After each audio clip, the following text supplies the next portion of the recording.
आवाज आ रही है ना? ठीक है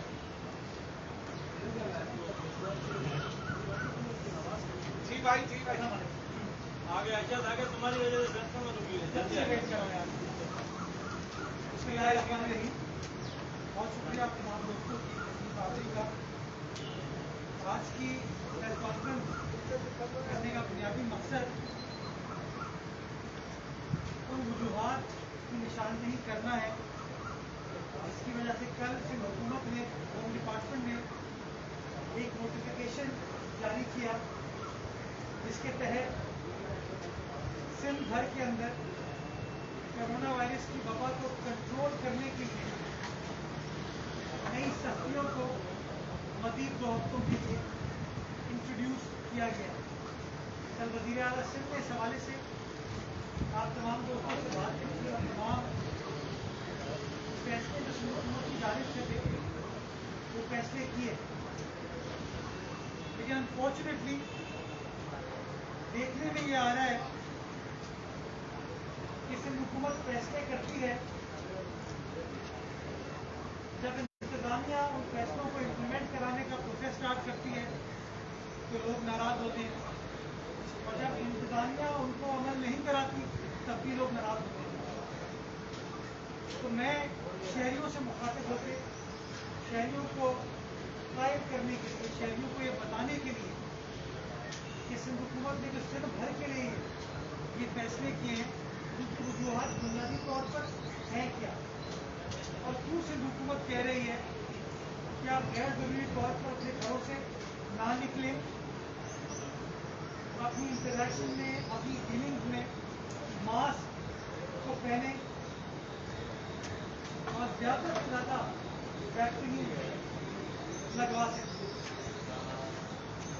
मैं बताना चाहूँगा कि पिछले 7 रोज में यानी कि 17 मई से लेके 23 मई तक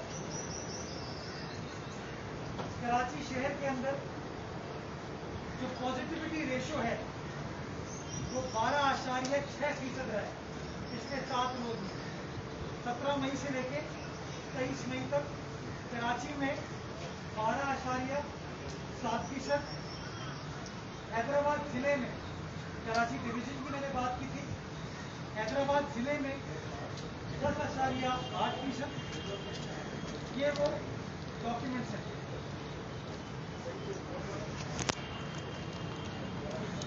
मैं आप तमाम दोस्तों को बताना चाहूँगा कि डेली बेसिस पर 23 अप्रैल तक, ये मैंने ग्राफ सिंध गवर्नमेंट ने आप तमाम दोस्तों के लिए तैयार किया है, जो ट्रेजेक्ट्री शो कर रहा है इस वबा की। 3rd वेव में 23 अप्रैल को सिंध में कुल पेशेंट एक दिन में 855 थे। 23 अप्रैल को 855, 855। ये नंबर बढ़ते बढ़ते 18 मई को 2000 से तजावुज़ कर गया और 21 मई को ये नंबर 2136 पर पहुंच गया। इस वक्त ये नंबर पिछले 24 घंटों में 1529 है, यानी कि 24 अप्रैल के मुकाबले में इस वक्त सिचुएशन दुगनी हो चुकी है, डबल हो चुके हैं आपके नंबर ऑफ कोरोना केसेस।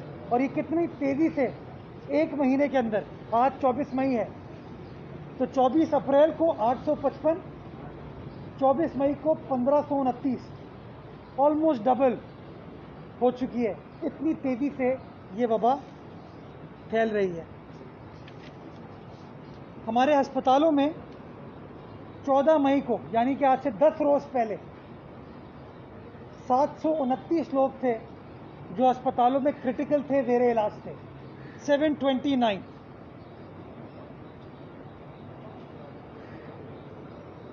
पिछले 24 घंटों में वो 729 का फिगर बढ़ के 933 पर पहुंच गया, 933।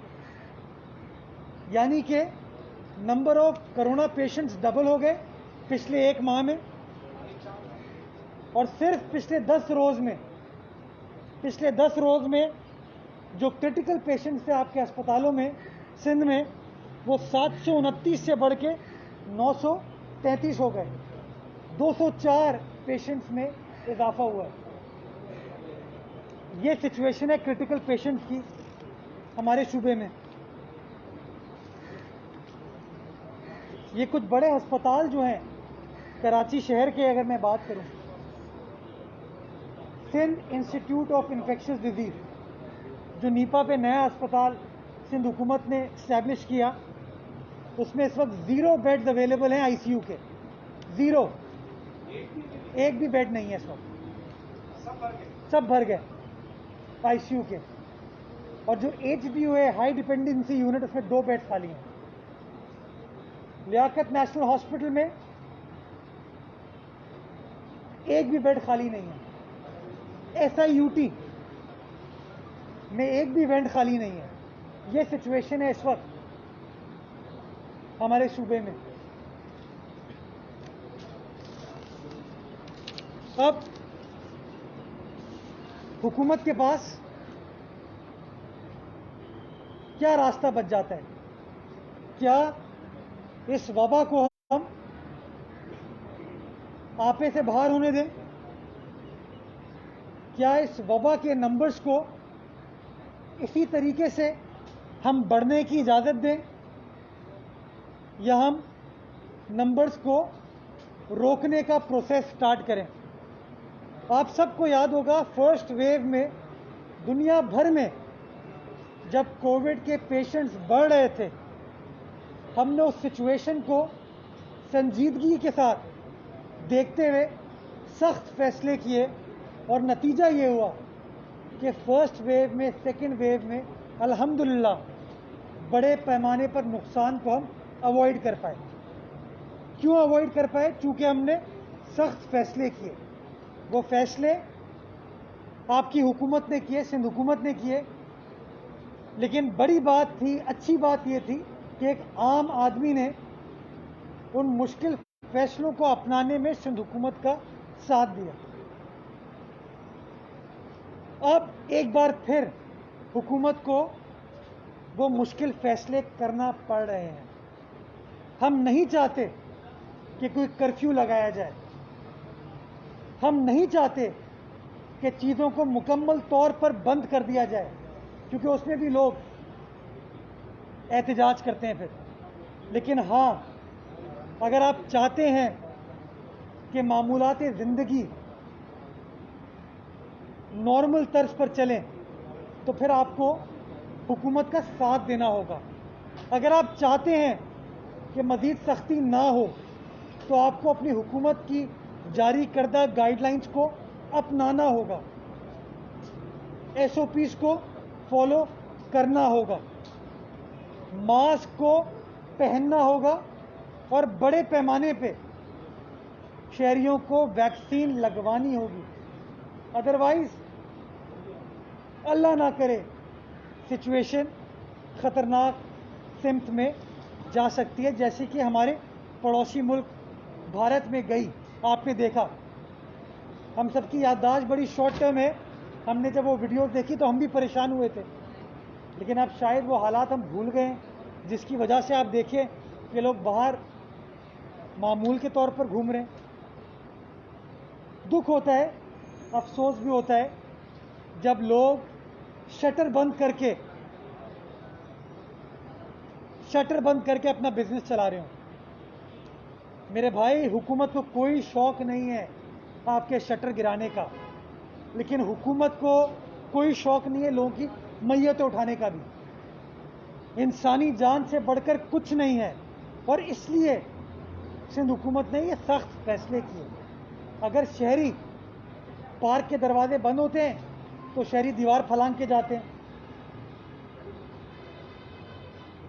अगर पब्लिक ट्रांसपोर्ट खुली है तो ट्रांसपोर्टर एसओपी को फॉलो नहीं कर रहा, शहरियों ने मास्क नहीं पहने हुए। रेस्टोरेंट हमने बंद किए, लेकिन रेस्टोरेंट के लोगों ने, मालिकान ने, वहाँ के स्टाफ ने रिक्वेस्ट की कि सर टेक अवे डिलीवरी की इजाज़त दे दें। सिंध हुकूमत ने कहा कि हाँ चूल्हा चलना चाहिए, डिलीवरी टेक अवे की इजाज़त दी। लेकिन आज भी आप चले जाइए, लोग शटर बंद करके बंद कमरों में खाने खिला रहे हैं, दावतें हो रही हैं। सिंध हुकूमत ने शादी हॉल बंद कर दिए, लोगों ने अपने घर हाजिर कर दिए कि 200 लोगों का, 300 लोगों का, 500 लोगों का इज्तिमा अब घरों पर हो रहा है। वो जो केटरर्स हैं, जो केटरिंग कंपनीज हैं, अब वो शादी हॉल में अगर खाना सप्लाई नहीं करे तो उन्होंने लोगों के घरों में खाना प्रोवाइड करना शुरू कर दिया। हमारा इख्तिलाफ इन एक्टिविटी से नहीं है, हमारा इख्तिलाफ हुजूम से है। हमारा इख्तिलाफ लोगों के गैर ज़रूरी अपने घर से निकलने पर है। अगर हुकूमत ने कहा है कि 6 बजे चीज़ें बंद हो जाएंगी तो आप हुकूमत का साथ दें, वरना खाम खां में हुकूमत को फिर और सख्त फैसले करने होंगे। डॉक्टर्स ये बताते हैं, एक्सपर्ट्स ये बताते हैं कि अगले 14 रोज़ क्रूशल हैं, अगले 14 रोज़ क्रूशल हैं। अगर अगले 14 रोज़ में हम सब ने जिम्मेदारी का मुजाहरा किया और एहतियात से काम लिया तो अगले 14 रोज़ के बाद जो दिन आने हैं वो हमारे लिए बेहतर हो सकते हैं इंशाअल्लाह। लेकिन उसके लिए हमें आज थोड़ी सी कुर्बानी देनी पड़ेगी। हुकूमत नहीं चाहती कि इंतज़ामिया, हमारी पुलिस, हमारे डीसी, एसी, मुख्तियारकार सख्ती करें, बड़े बड़े जुर्माने लगाएं आपके ऊपर। लेकिन अगर आप हमको हमारा साथ नहीं देंगे तो फिर मुश्किलात हमें करनी पड़ेंगी। उसकी एक छोटी सी मिसाल मैं आपको देता हूं कि कल जो सिंध हुकूमत ने नोटिफाई किया था उसमें पार्क्स के अंदर वॉक करने की इजाज़त थी ताकि लोग वर्जिश वगैरह के लिए, वॉक के लिए जा सकें। लेकिन कल इतवार के रोज़ जो पार्कों में रश था, सैकड़ों की तादाद में, हज़ारों की तादाद में लोग पार्क में मौजूद थे। तो आज मजबूरन सिंध गवर्नमेंट को ये फैसला करना पड़ा सुबह टास्क फोर्स की मीटिंग में कि पार्क को कम्प्लीटली बंद किया जा रहा है। तो अगर ये रेस्टोरेंट्स शटर को गिरा के लोगों को खाना खिलाएंगे तो फिर छुप छुपा के काम करेंगे, SOPs की खिलाफ वर्जी करेंगे तो फिर हुकूमत को मजबूरन सख्त फैसले करने होंगे। और मैं सिर्फ रेस्टोरेंट्स के हवाले से बात नहीं कर रहा, हर जगह दफातर में भी उन SOPs को वायलेट किया जा रहा है। तो आवाम से मेरी गुजारिश है कि अगर वो चाहते हैं कि मामूलात ज़िंदगी नॉर्मलसी की तरफ आएँ तो अगले 14 रोज़ की कुर्बानी दे दें। जिन लोगों का कोई प्यारा बिछड़ा है इस वबा से, उससे पूछें कि क्या तकलीफ़ गुजरती है। जो लोग बीमार हुए हैं इस वबा से, उनसे पूछें कि ये मास्क पहनना ऑक्सीजन मास्क से कई गुना बेहतर है। तो खुदारा जिम्मेदारी का मुजाहरा करें, हुकूमत का साथ दें और ये जो नंबर्स मैंने आपको बताएं, इन नंबर से सबक हासिल करें कि किस तरीके से नंबर ऑफ केसेस तेज़ी के साथ बढ़ रहे हैं। बहुत शुक्रिया। साहब, हमारे यहाँ ये कल्चर बन चुका है कि लोग जो हमारे यहाँ कल्चर बन चुका है कि लोग सख्ती को जो है ना वो अवाम दुश्मन और मुख्तलिफ चीज़ें कहते हैं और फिर हमारी सियासी जमातें जो कि मुखालफत में होती है वो लोगों को भड़काते हैं और फिर मजबूरन उनको सियासी जमातें सड़कों पर भी ले आती हैं। तो वो सियासी जमातें जो कि आपकी मुखालफत में इन सारी चीज़ों को आग लगा देती है, उनसे भी तो कुछ आप एक पास करें कि